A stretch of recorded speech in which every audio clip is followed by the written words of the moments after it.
Puji Tuhan, selamat sore, selamat berjumpa kembali.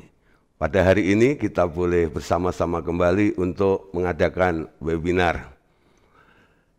Puji Tuhan Bapak Saudara, hari ini kita akan kembali membahas firman Tuhan. Temanya adalah tentang imamat rajani.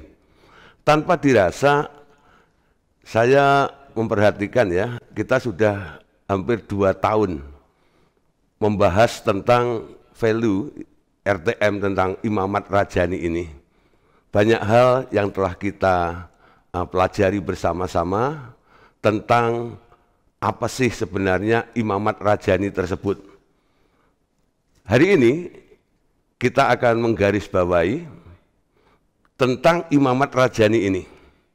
Dan setelah itu kita akan bersama-sama untuk melakukan tugas daripada orang yang masuk di dalam keimamatan rajani tersebut. Nah, Bapak Saudara, kita bersyukur ya, kita ada di RTM ini. Tuhan mempercayakan kita, bukan hanya sekedar menjadi umat Tuhan, tapi Tuhan pilih kita untuk menjadi imamat rajani tersebut. Nah, oleh sebab itu, hari ini kita bersyukur juga, kita bisa belajar bersama-sama. Oleh sebab itu hati kita juga harus mulai terbuka dan ada sebuah kerinduan bagaimana kita menjalankan fungsi dari imamat rajani tersebut.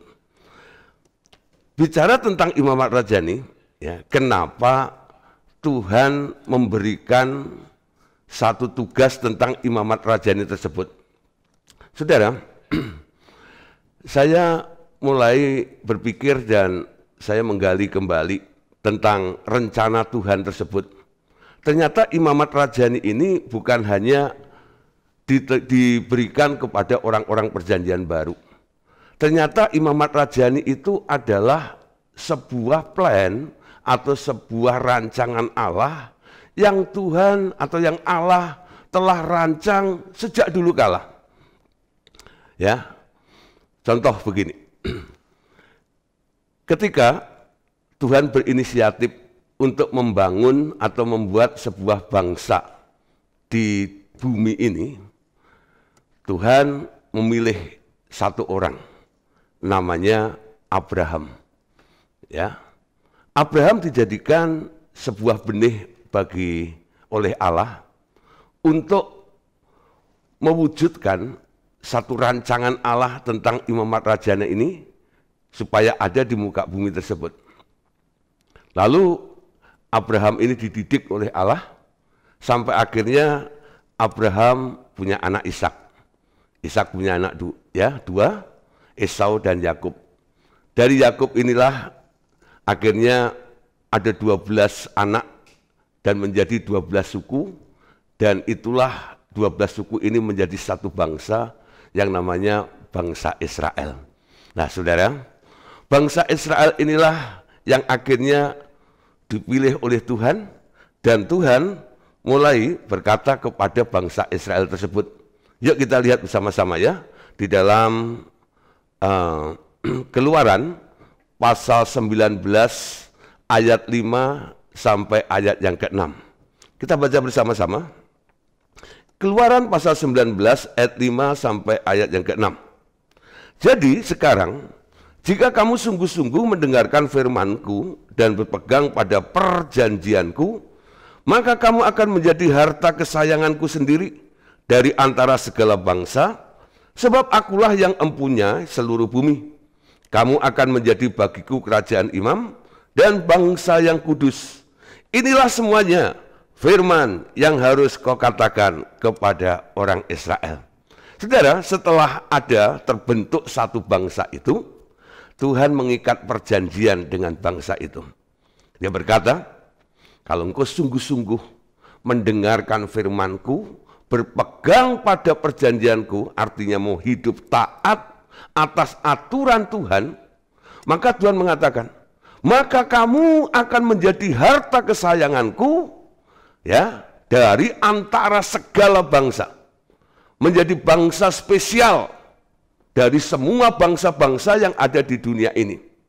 Kamu akan menjadi bagiku kerajaan imam. Apa artinya Tuhan menjanjikan, ya, berkomitmen atau berjanji kepada bangsa Israel ini akan menjadikan mereka kerajaan imam.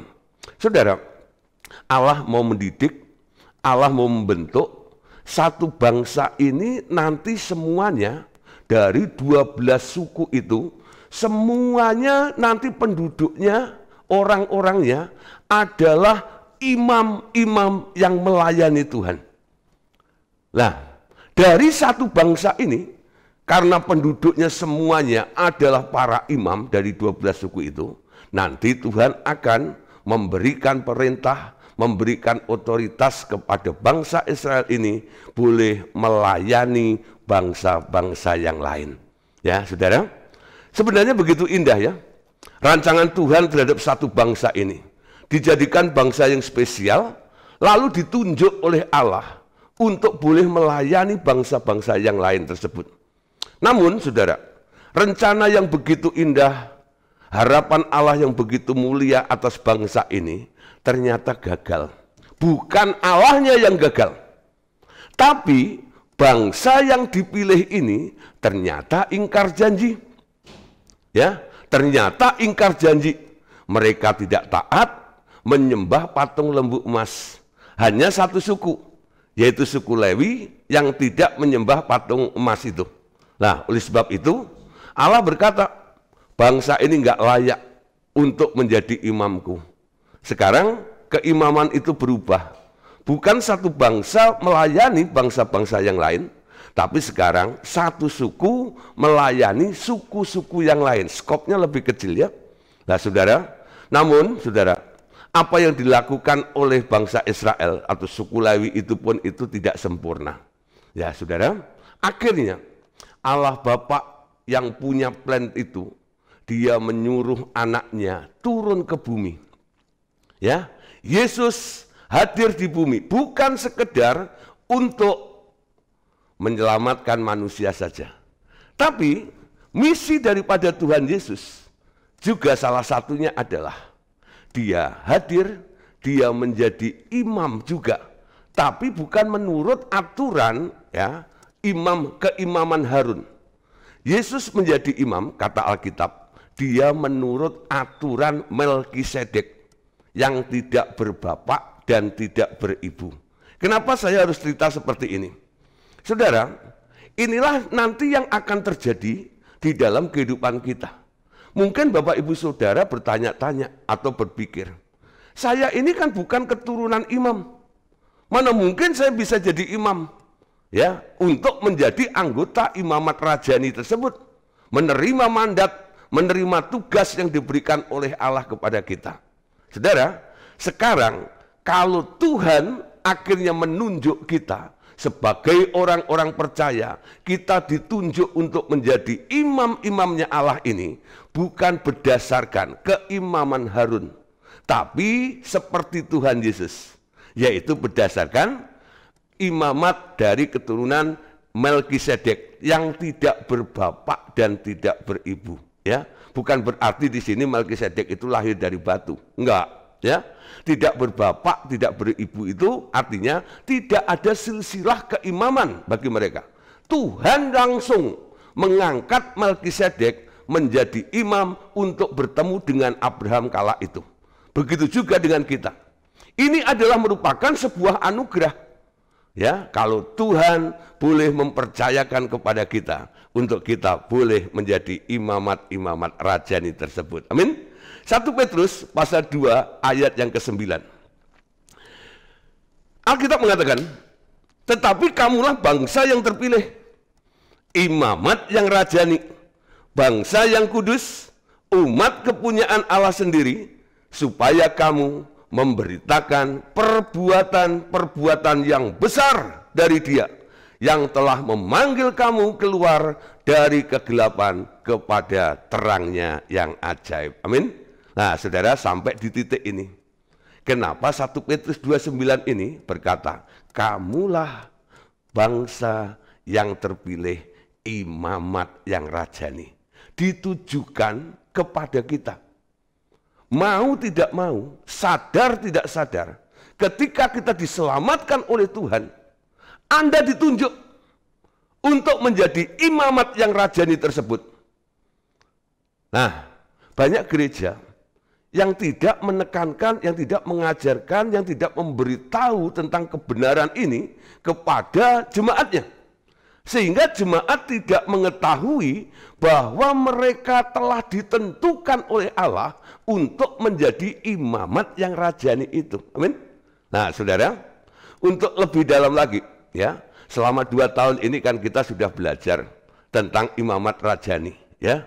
Ada banyak perkara yang boleh kita pelajari dan boleh kita mengerti, ya. Itu juga nantinya yang akan menjadi persiapan untuk di mana kita ketika kita menjalankan tugas keimaman ini, kita akan menjalankannya dengan rasa tanggung jawab di hadapan Allah. Amin. Dan imamat rajani ini sekarang menjadi value bagi RTM. Amin. Ya, menjadi value bagi RTM. Jadi imamat rajani itu value RTM, ya. Apa imamat rajani? Ya. Dari imamat rajani ini ada beberapa hal, ya. Satu, ya, tentang I-nya adalah integritas, ya. I-nya adalah integritas. Integritas itu adalah kejujuran. Ya, jujur. Artinya luar dalam sama. Ya, enggak munafik. Kejujuran dalam hidup kita ini. Kita harus jujur di hadapan Tuhan, kita harus jujur dengan di hadapan manusia dan sesama kita. Amin. Nah, M, ya, itu adalah mau belajar. Belajar apa? Menghidupi buah roh. Ada 9 citra rasa buah roh, ya.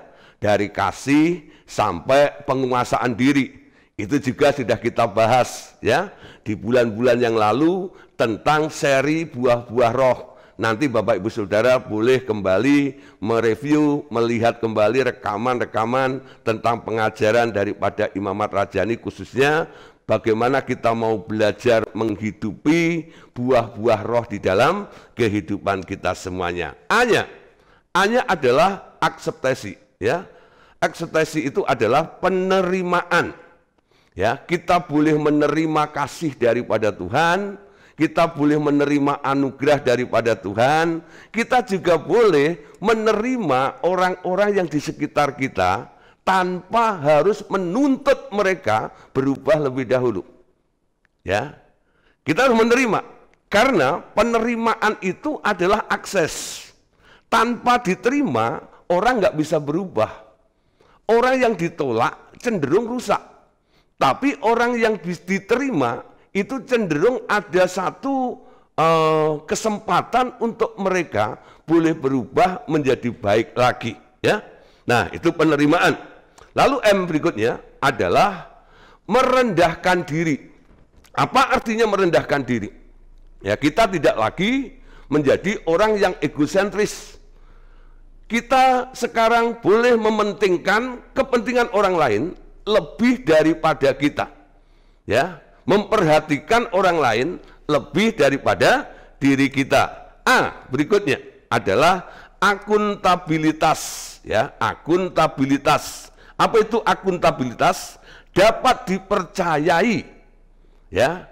Ketika kita dapat dipercayai, Tuhan akan memberikan tugas-tugas itu kepada kita semuanya. T-nya adalah totalitas. Amin. Totalitas. Apa artinya totalitas di sini? Totalitas itu kita siap memberikan, ya, seluruhnya apa yang kita punya, hidup kita, ya, keuangan kita, potensi di dalam hidup kita ini. Untuk apa? Untuk menjalankan tugas-tugas yang nantinya akan diberikan oleh Allah kepada kita semuanya. Nah, sekarang bagian terakhirnya adalah rajani. Rajani itu berbicara tentang respect, ya. Respect itu artinya tunduk dalam hormat, ya. Hormat, menghargai Tuhan, menghargai, ya. Jadi kita punya sikap di hadapan Tuhan, yaitu respect tersebut.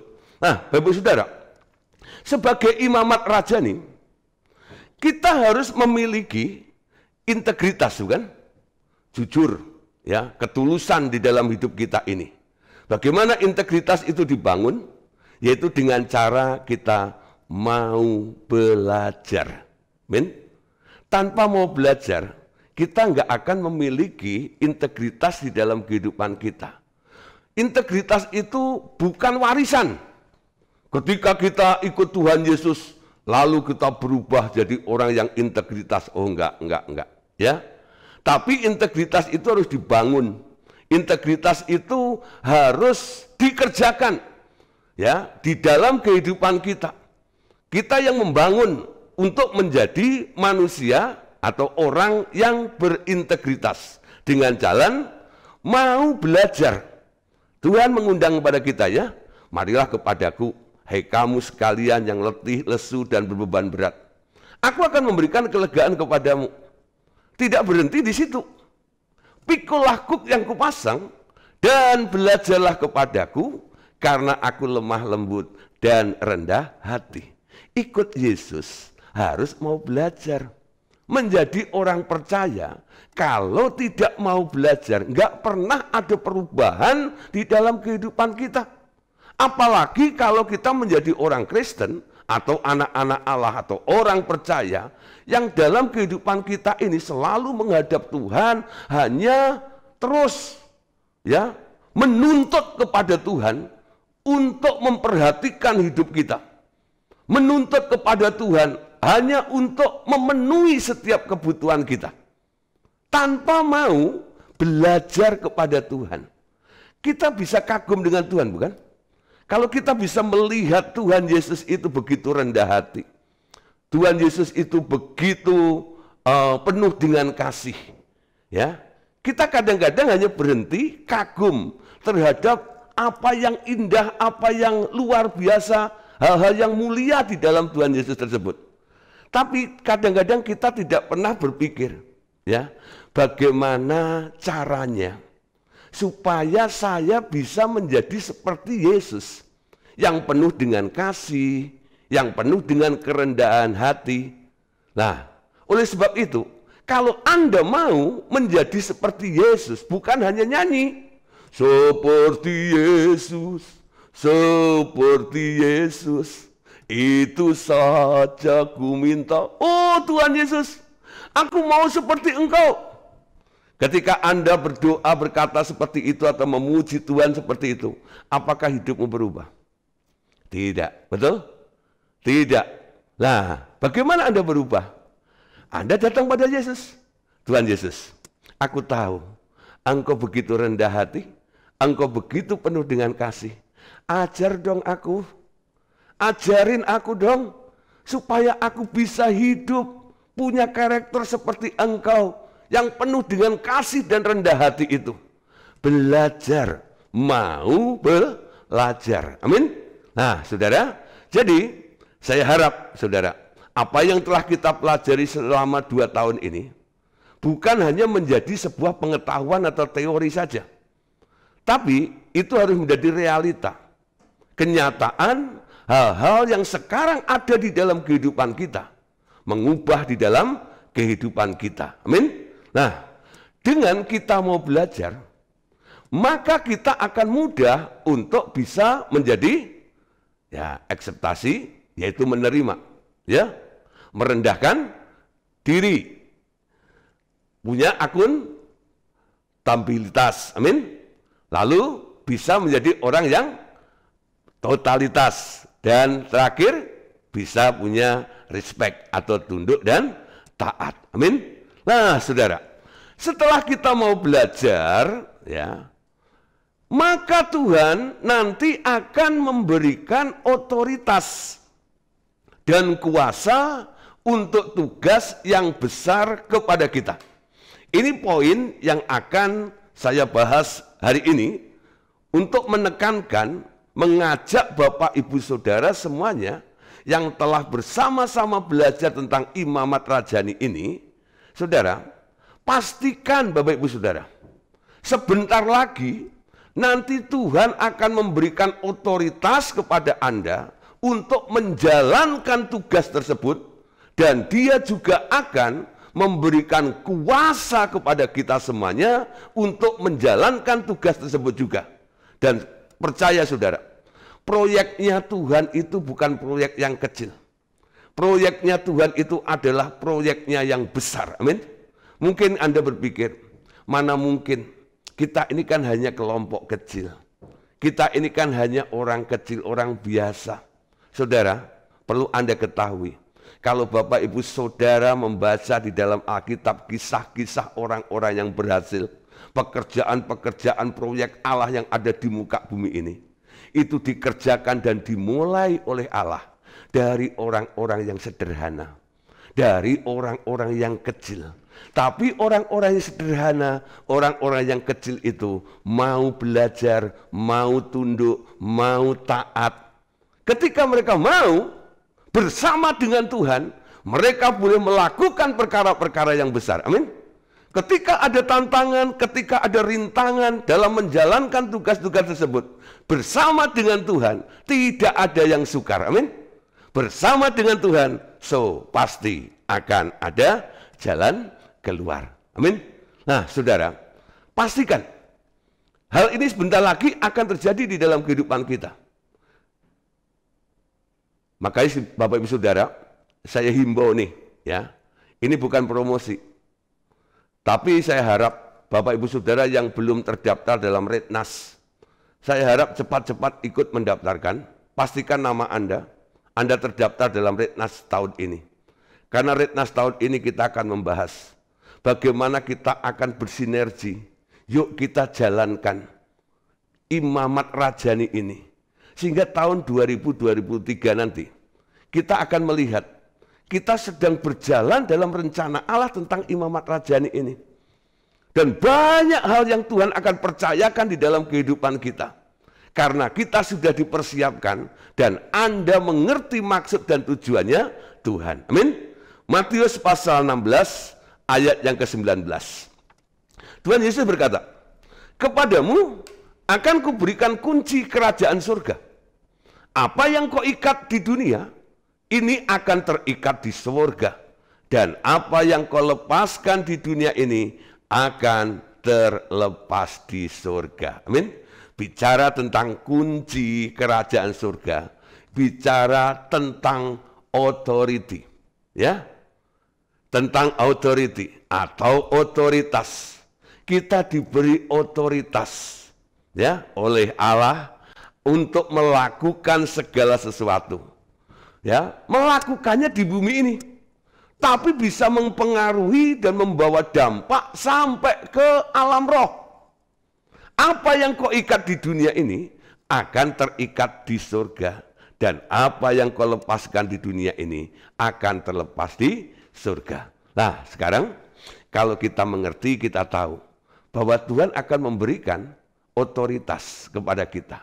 Sekarang yang menjadi pertanyaan, seberapa besar nantinya otoritas yang boleh Bapak Ibu Saudara terima dari Tuhan? Seberapa besar? Ya, karena Tuhan akan melihat kapasitas di dalam kehidupan kita.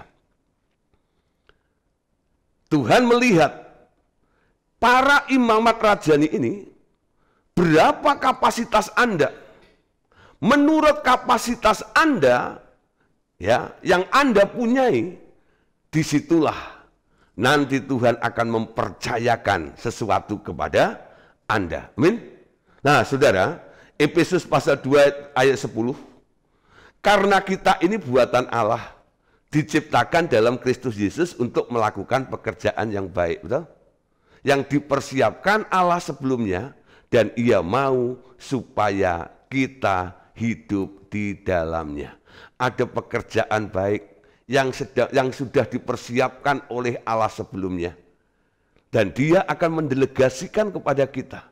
Dia memberikan kepercayaan kepada kita untuk melakukan itu semuanya. Nah, saudara, seberapa besar bangun kapasitas itu di dalam diri Anda? Ya, saudara, kapasitas itu bisa diperbesar. Kalau Anda hari ini melihat bahwa kapasitas yang ada di dalam diri Anda terlalu kecil, perbesar kapasitas itu. Nanti Tuhan akan melihat, setelah kapasitas Anda besar, Tuhan juga akan mempercayakan perkara-perkara besar atau pekerjaan besar kepada kita semuanya. Nah, contoh begini ya, Tuhan Yesus pernah memberikan satu perumpamaan, yaitu perumpamaan tentang talenta. Matius 25 ayat 15, ini bicara tentang talenta ya. Nah, saya hanya ambil satu ayat, yaitu ayat 15. Sebab hal kerajaan surga sama seperti seorang yang mau berpergian ke luar negeri, yang memanggil hamba-hambanya dan mempercayakan hartanya kepada mereka. Ya, ayat 14 ini. Sekarang 15-nya.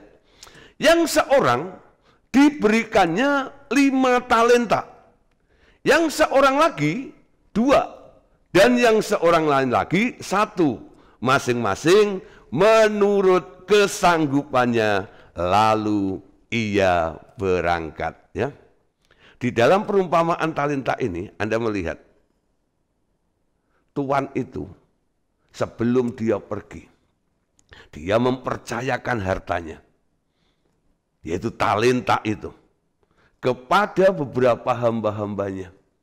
Ada yang dapat 5, ada yang dapat 2, dan ada yang mendapatkan 1. Apakah Tuhan itu enggak adil? Oh, Tuhan adil, saudara. Tapi kalau Tuhan adil, kenapa mesti berbeda? Ada yang dapat 5, ada yang dapat 2, dan ada yang dapat 1. Ternyata dari ayat ini, Bapak Saudara, ya, Tuhan Yesus menjelaskan apa yang dikatakan di sini. Ya. Ayat 15 ya, ulang sekali lagi. Yang seorang diberikannya 5 talenta, yang seorang lagi 2, dan yang seorang lain lagi 1. Masing-masing menurut kesanggupannya.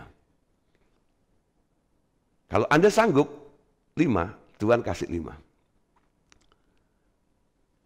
Kalau Anda sanggup 2, Tuhan kasih 2. Tapi kalau Anda ya nggak punya kesanggupan, Sang Tuhan itu kasih 1. Ya, 1 itu sebenarnya testing, ya lah. Nih coba nih. Betul. Setelah Tuhan itu kembali, apa yang terjadi? Tuhan itu minta pertanggungjawaban jawab. Gimana dengan yang 5? Talenta yang aku percayakan kepadamu itu. Dengan bangga, hamba itu berkata, Tuhan, 5 yang engkau berikan sekarang sudah menjadi 10. Ketika mendengar jawaban seperti itu, Sang Tuhan berkata, hambaku yang baik dan setia, enggaklah, dipuji sebagai hamba yang baik dan setia. Amin. Yang 2 juga, bagaimana dengan kamu? Tentang 2 talenta itu. Wah, 2 talenta Tuhan, sekarang sudah jadi 4. Hamba yang baik dan setia. Tibalah pada hamba yang menerima 1 talenta. Belum ditanya, udah nyolot duluan, saudara. Aku tahu, engkau Tuhan yang jahat. Yang mengambil keuntungan ya dari kami. Nah, Tuhannya geleng-geleng. Ya. Lalu hamba yang terima 1 talenta itu bukan menerima pujian, tapi malah dihukum oleh Allah. Aku menghukum kamu sesuai dengan perkataanmu tadi itu. Ya. Nah, saudara, jadi ikut Tuhan, ada hal yang dipercayakan oleh Tuhan. Oleh sebab itu, pastikan Bapak Saudara, jangan pesimis. Kita harus mulai membuka kapasitas di dalam kehidupan kita. Dan jangan pernah berkata, aku tidak bisa. Jangan pernah berkata, aku tidak mampu. Jangan pernah berkata, aku tidak layak. Tiga hal ini jangan sampai menjadi alasan untuk Anda tidak melakukan sesuatu untuk Tuhan. Saya nggak bisa khotbah kayak Pak Gideon. Saya nggak bisa ngajar seperti Pak Gideon. Saya nggak mampu melakukan ini. Aku nggak layak Tuhan. Siapakah aku ini? Kami hanya cacing dan tanah liat. Saudara? Nah saudara, jangan pernah merasa atau berkata, aku tidak bisa, aku tidak mampu, aku tidak layak. Anda bisa, Anda mampu, dan Anda telah dilayakkan. Karena Tuhan sendiri yang memilih Anda. Anda adalah imamat rajani tersebut. Amin. Saudara, dalam prakteknya, saya sendiri kadang-kadang merasakan, rasanya pengen berkata seperti itu. Tuhan, aku tidak bisa. Tuhan, aku tidak mampu. Tuhan, aku tidak layak. Tapi ketika saya mau belajar taat Tuhan, karena Engkau yang mengatakannya, karena Engkau yang menyuruhnya, ini agendamu Tuhan, walaupun aku sepertinya tidak bisa, walaupun sepertinya aku tidak mampu, walaupun sepertinya aku tidak layak, tapi karena Engkau yang telah mempercayakan kepadaku, saya jalan, saudara. Ya, saya jalan. Ketika saya mulai berjalan dalam agendanya Allah itu, di tempat di mana kami mulai melayani, saudara tahu, hikmat Allah turun di situ. Sampai kadang-kadang saya berpikir, kok bisa ya seperti itu? Hal-hal yang tak pernah saya pikirkan, yang nggak pernah terjadi, nggak pernah saya bayangkan, Allah lakukan melalui kehidupan saya. Karena saya mau. Ya. Oleh sebab itu, makanya saya katakan kepada Bapak Saudara, jangan sampai Anda berkata, Tuhan aku nggak bisa. Tuhan aku nggak mampu. Tuhan aku nggak layak. Ketika Anda ngomong gitu sama dengan Tuhan, apa jawaban Tuhan? Ya, aku tahu memang kamu nggak bisa. Aku tahu memang kamu nggak mampu. Aku tahu memang kamu nggak layak. Oleh sebab itu, aku membuat kamu bisa. Aku membuat kamu mampu dan aku melayakkanmu. Amin. Jawaban Tuhan seperti itu. Sehingga nggak ada alasan untuk kita tidak merespon semua apa yang Tuhan perintahkan dalam kehidupan kita.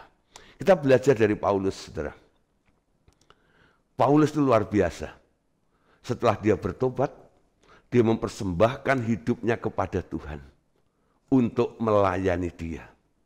Banyak perkara yang besar, banyak hal-hal yang luar biasa yang Paulus lakukan di dalam Tuhan itu. Bukan perkara-perkara yang kecil. Apakah Paulus itu orang yang hebat seperti itu? Enggak, saudara. Ya, Paulus kekuatannya hanya di dalam Tuhan. Sehingga Paulus menulis dalam Filipi pasal 4 ayat 13. Kalau Bapak Saudara baca di sini, Paulus berkata, segala perkara dapat kutanggung di dalam Dia, amin, yang memberi kekuatan kepadaku. Kekuatannya dari Tuhan. Sehingga Paulus dapat menanggung, dapat melakukan di dalam Dia. Apa yang dilakukan? Segala perkara.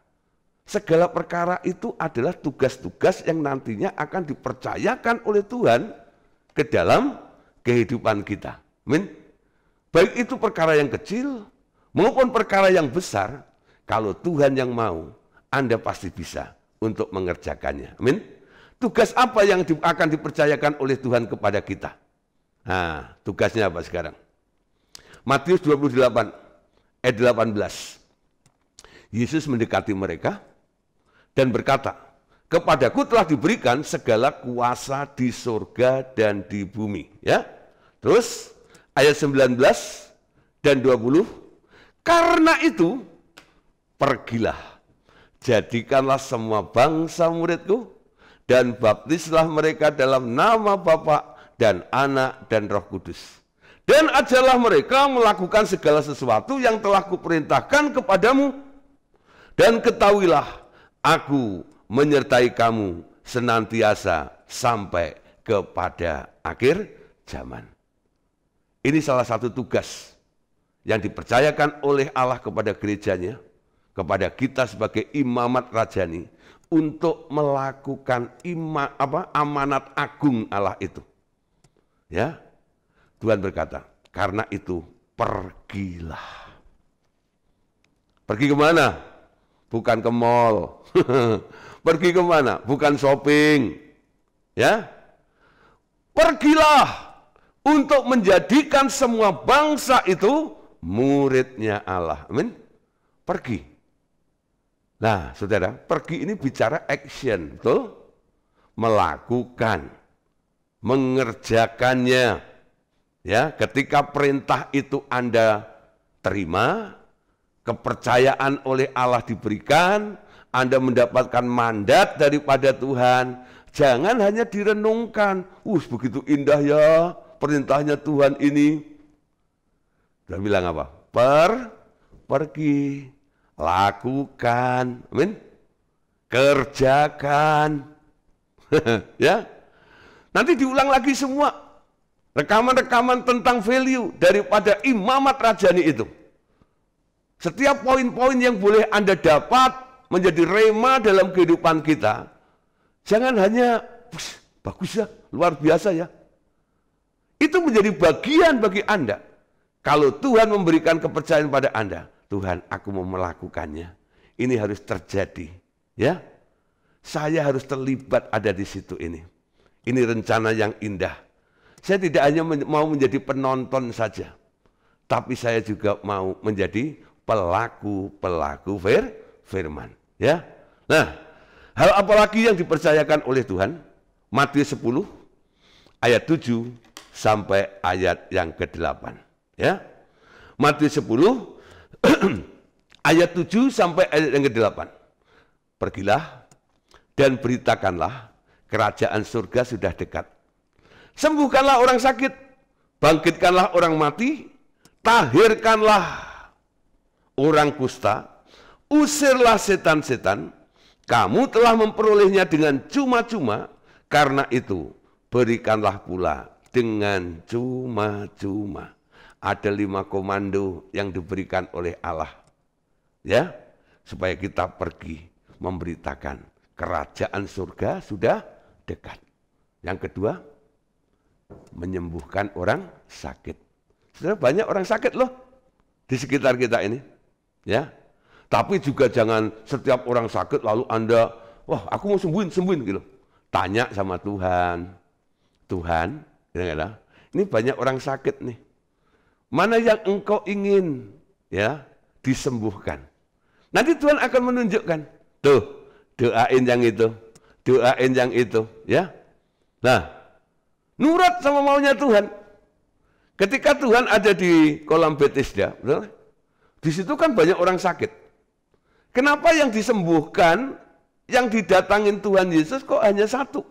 Yaitu orang yang lumpuh 38 tahun, bukan? Mungkin itu menjadi pertanyaan ya. Kenapa Tuhan nggak bikin KKR saja ya? Dia bikin panggung di kolam Bethesda itu, lalu dia berteriak, saudara-saudara semuanya, kalian sakit semua kan? Pandang saya, bim salah bim, jadi sembuh.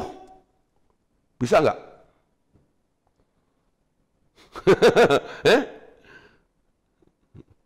Ya, mungkin bisa, tapi Yesus nggak lakukan. Kenapa nggak dilakukan? Karena Yesus itu, semua yang dilakukan oleh Tuhan Yesus itu atas dasar perintah Bapaknya. Kalau Bapakku menyembuhkan, aku menyembuhkan. Nurut patternnya. Nah, itu yang dikerjakan oleh Tuhan Yesus. Ya, walaupun sekitar Anda banyak orang sakit, Anda yang sudah penuh dengan kuasa, pengennya doain orang itu ya. Tanya dulu dengan Tuhan. Supaya apa? Kita melakukan hal yang tepat. menurut apa yang Tuhan mau. Bangkitkan orang mati. Nah, usirlah setan-setan. Tahirkanlah orang kusta. Dan banyak pelayanan-pelayanan yang lain nanti yang akan mengikuti, ya, ditambahkan oleh Allah dalam kehidupan kita semuanya. Amin. Nah, saudara, kalau kita berani menerima apa yang dipercayakan oleh Tuhan, apa yang Anda terima itu harus dipertanggungjawabkan. Amin. Ya, menerima kunci, menerima otoritas, menerima kuasa, harus punya tanggung jawab. Kalau Tuhan koreksi, kalau Tuhan tanya, Tuhan punya dasar tanya itu kepada Anda. Kan aku beri engkau otoritas, kan aku beri engkau kepercayaan. Amin. Kamu sudah terima. Banyak orang kadang-kadang pengen terima kuasa daripada Tuhan. Kalau ikut ibadah kakak, siapa yang mau diurapi supaya berkuasa?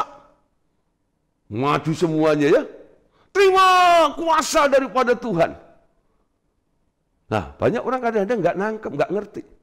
Kalau Anda terima, Anda cari dan Anda terima, Anda mendapatkannya dari Tuhan, yang memberi itu, Tuhan itu nanti akan datang kepada Anda. Dia akan tanya, apa yang kau dapatkan, yang ku percayakan? Ya, sekarang apa tanggung jawabnya? Ayat penutup, Lukas 19, ayat yang ke-16. Ya, ini bicara tentang mina. Nah, kalau yang di atas tadi, Matius 25, itu perumpamaan tentang talenta. Apa bedanya mina dan talenta? Atau talenta dan mina. Saudara, walaupun kelihatannya ada kemiripan ya. Tuan itu mempercayakan hartanya kepada hamba-hambanya. Tapi cerita tentang mina ini agak sedikit berbeda. Kalau talenta itu setiap orang menerima berbeda-beda. Ada yang dapat 5, ada yang dapat 2, dan ada yang mendapat 1. Tapi dalam perumpamaan tentang mina ini, Tuan itu punya 10 mina diberikan kepada 10 hamba-hambanya. Satu orang dapat 1. Apa sih talenta? Dan apa sih itu mina? Talenta itu adalah kapasitas, kesanggupan, talent Anda. Itu namanya talenta. Mina itu bukan talent, bukan kapasitas. Tapi mina itu adalah Roh Kudus.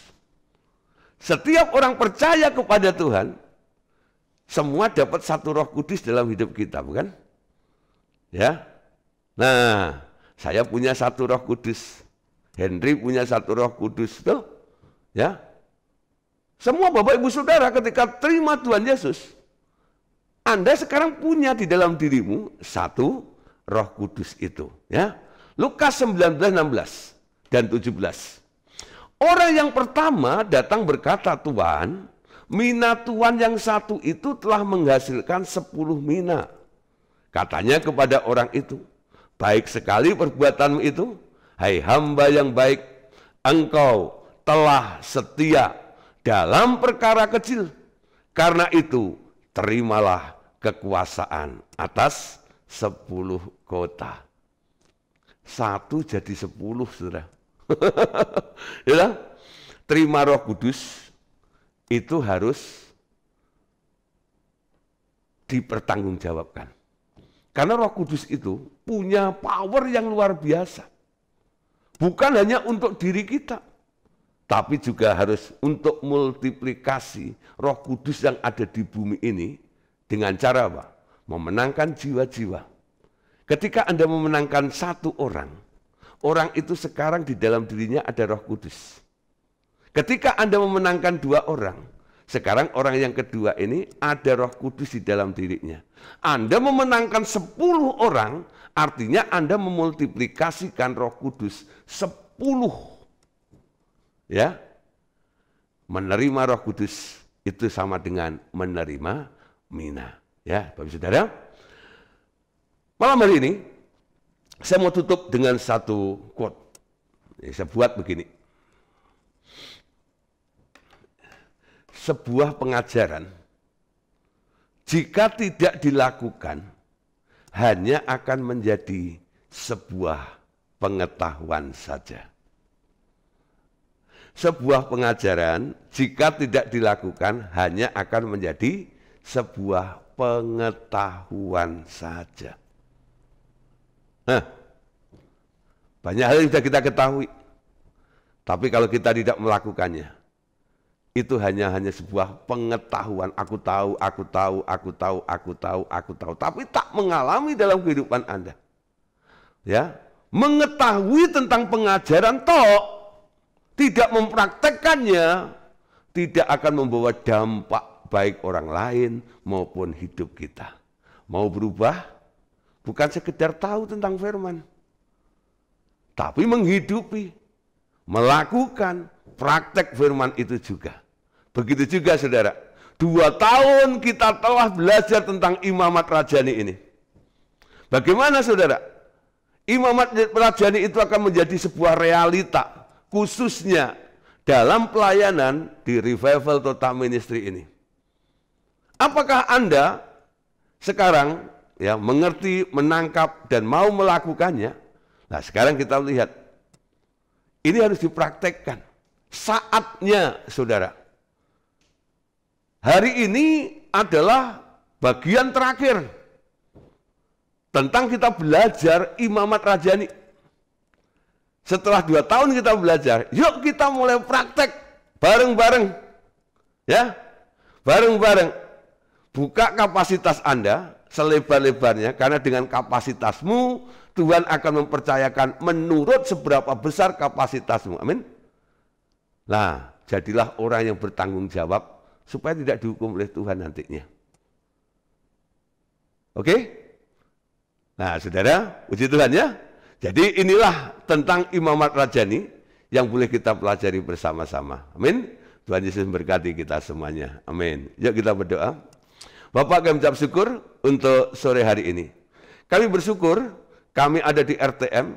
Tuhan, Engkau telah mempercayakan kepada kami pengajaran yang begitu indah, yaitu tentang imamat rajani, dan kami boleh mempelajari value-value di dalamnya, nilai-nilai di dalam imamat rajani ini, dan kami mengerti Tuhan, Engkau memang sedang mengerjakan di dalam kehidupan kami untuk mengubah setiap kehidupan kami untuk sebuah persiapan besar di mana Engkau akan mempercayakan pekerjaan-pekerjaan yang besar di dalam kehidupan kami ini.